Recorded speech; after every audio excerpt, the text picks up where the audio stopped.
Welcome to K-Catalog. KIIP Level 1 Unit 15 Workbook. Nasa grammar part tayo. Quick review, no? Sa Level 1 Unit 15, isa sa mga grammar na natutunan natin is si dongsa or hyongyongsa plus neo. Verb or adjective plus neo. Ano ulit yung gamit ng grammar na to? You use this grammar to express your thoughts or emotion or feelings kapag may nalaman ka na isang bagay. So, more on emotion siya or yung naramdaman mo that time nung nalaman mo yung bagay na yon. So, kahit anong emotion yon, put into words, ayan, neo. So, for example, nagulat ka or na lungkot ka, nasiyahan ka nung nalaman mo yung bagay na yon, na-surprise ka, na-amaze ka, yan. Kahit alin dun sa mga yon, as long as yun yung emotion mo, then you can use this neo. So, sabi dito, complete daw natin yung table. So, again, given yung basic form or yung naka-dictionary form siya, may mga da. So, drop natin yung mga da na yan palagi kapag mag-a-apply tayo ng grammar. Yan. Tapos, ang rule niya, madali lang, no? We just simply add neo sa verb or adjective. Again, verb or adjective lang siya applicable, hindi siya applicable sa noun. So, 끄다, naging 끄네요. 많다, 많네요. Hindi ko na isusulat, no? Sundan nyo na lang. 아름답다, magiging 아름답네요.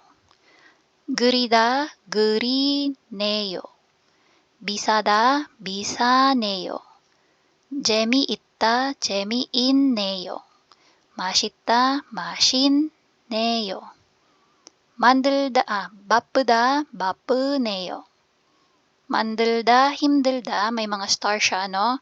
So, ito, naalala nyo, sinabi ko, kapag yung verb or adjective mo ay nag-end sa real batchim, pagkatapos mong i-drop yung da, no? So, kapag may real batchim siya, mawawala din tong real. So, si mandilda magiging mandeneyo. And then, himdilda, himdeneyo.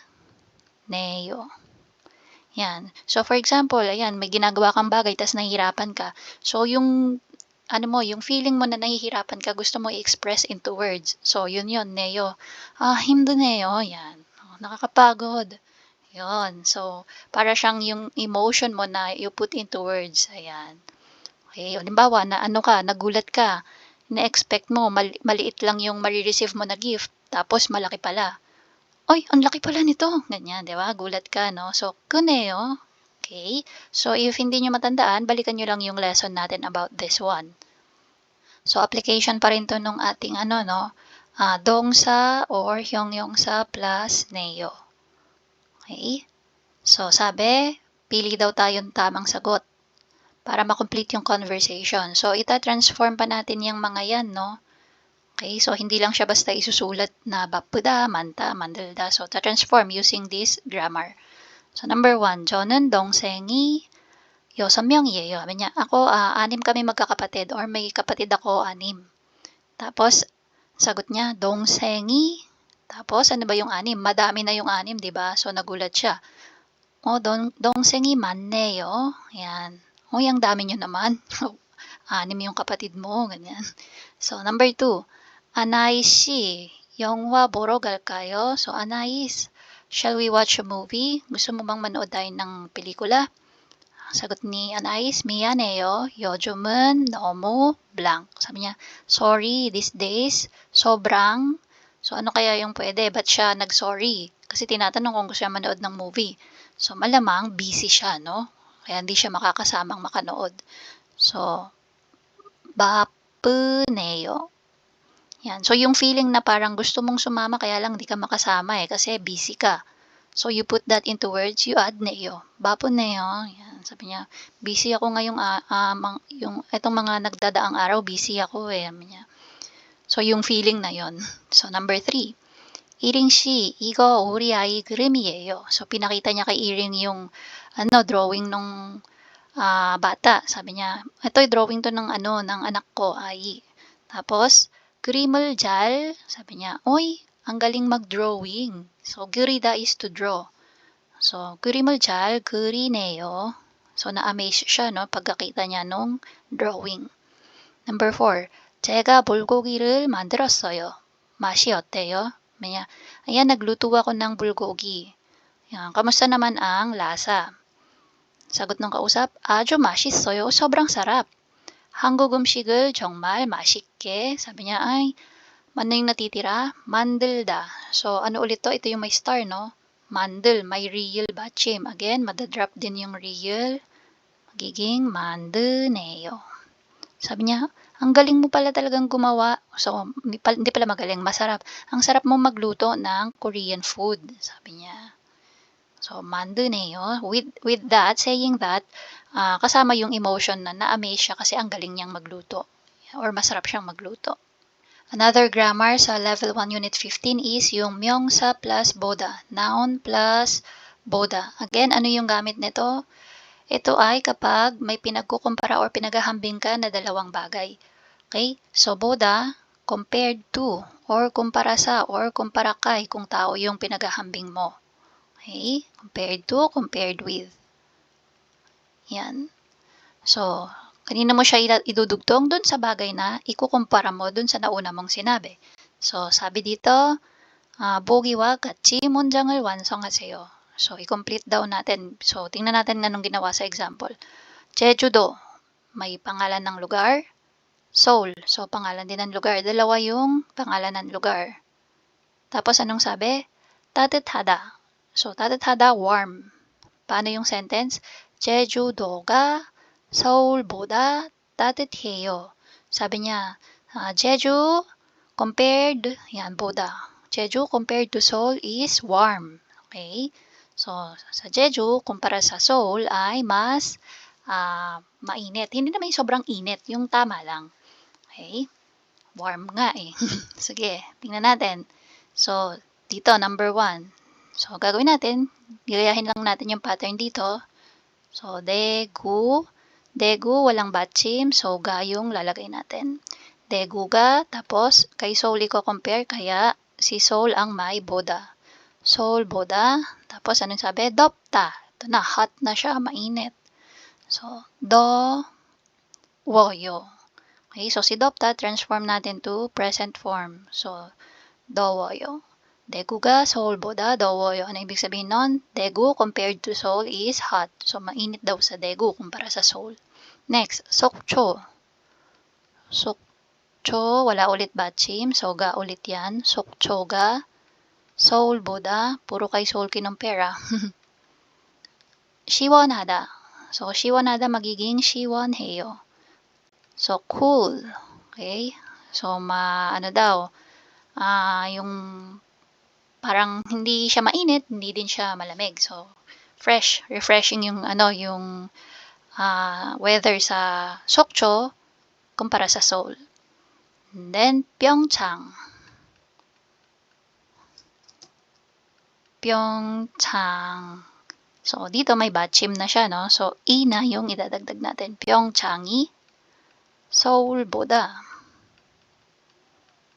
Ano yung description? 눈이 많이 오다. So, mas madami daw ang mas snow or mas maulan ng niebe daw sa Pyeongchang kaysa sa Seoul. So, 눈이 많이. So, si Oda magiging wayo. Yan, again, Pyeongchang이 서울보다 눈이 많이 와요. Yung Pyeongchang, kumpara sa Seoul, mas maulan ng niebe. Number 2, 그림을 보고 보기와 같이 문장을 완성하세요. So, gayahin daw natin ulit paano yung ginawa dito sa example. So, 문장을 완성하세요, complete yung sentence. So, application pa rin to nung 명사 plus 보다 na grammar. Okay? So, dito, may paghahambingin tayo. So, 시장 market versus 백화점 department store. So, yung price sa market ay 30,000 won. Dito naman, malabo lang siya pero I think this is 799,999. Okay, so ang mahal. So sabi niya, 시장이 백화점보다 싸요. So saan daw yung yung description? Sayo, mura. So sino yung mas mura? Si 시장. Kaya sa kanya dinikit si i. Tapos kanino siya kinompare? Kay 백화점. So si 백화점 yung may 보다. So try natin. 지하철 versus bus. Ano yung description? 빨라요. So, malamang 지하철 yung mas mabilis, no? So, 지하철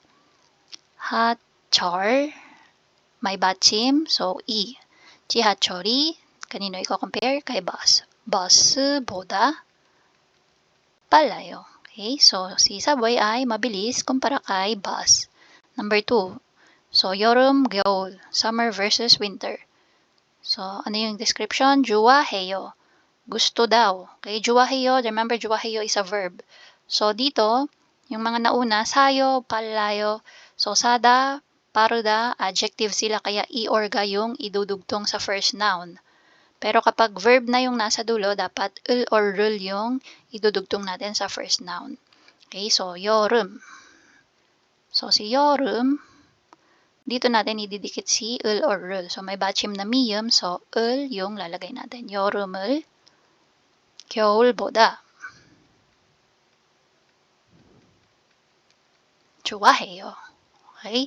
So, para mas maging ano siya, appropriate or mas correct yung pagkaka-transform ng sentence, usually, di ba, ang ano natin, format natin, noun plus ul or rul plus verb. Okay, so since si verb ay nasa dulo, idudugtong papalit ng natin yung position ni 여름 tsaka ni 겨울. Okay, so gagawin natin 겨울보다 여름을 좋아해요. Yan, so na ano natin, satisfy natin tong formula na to. Noun plus ul or rul plus verb. So noun, yung noun natin plus ul or rul plus verb. Okay? So, 겨울보다 여름을 좋아해요. Ibig sabihin, yung summer kumpara sa winter ay mas gusto ko. Okay? Pero kung ganito yung pagkakasulat mo, same pa rin yan ng meaning kasi yung boda, kay 겨울 mo pa rin naman siya nakadikit. Tapos si ul or rul, kay 여름 pa rin naman nakadikit. Okay. Number 3, yung drawing natin, 한국어 versus 영어. Korean language versus English language. So, tingnan natin yung picture. Sa Korean, sabi niya, 안녕, ha, se. So, putol-putol. Hindi pa siya, marunong masyado siguro. Tapos sa English, hello everyone. Yan. So, confident pa yung niya, facial expression. Ano yung description? 잘해요. So, 잘해요 is verb. Okay? Do well. Ibig sabihin, magaling siya. So, kapag ganyan, si Yongo, since doon siya magagaling, yung base dito sa natin, drawing natin, sa kanya natin idudugtong si ul or rul. So, ul or rul ulit yung idudugtong natin kasi nga verb yung nasa dulo, no? So, pwede natin gayahin yung format dito. Okay, so, yung 한국어보다, yan. So, hindi naman siya sa Korean magaling, 'di ba? So, dito natin siya lalagay si 보다. 한국어보다, tapos, 영어를, dahil walang 받침, 를 yung dinagdag ko. 잘해요. So, ibig sabihin, kumpara sa Korean language, mas magaling nga ako sa English. Yan. So, pwedeng dugtong natin dito yung jonun. Okay? So, optional lang naman. 저는, kunyari tayo to, 한국어보다 영어를 잘해요. So, kumpara sa Tagalog, kumpara sa Korean language, magaling ako sa English. Yan, sabi niya. And that's it. If you find this video helpful, please hit the like, share, and subscribe button. So I still hope to see you in the upcoming videos, and again, thanks for watching.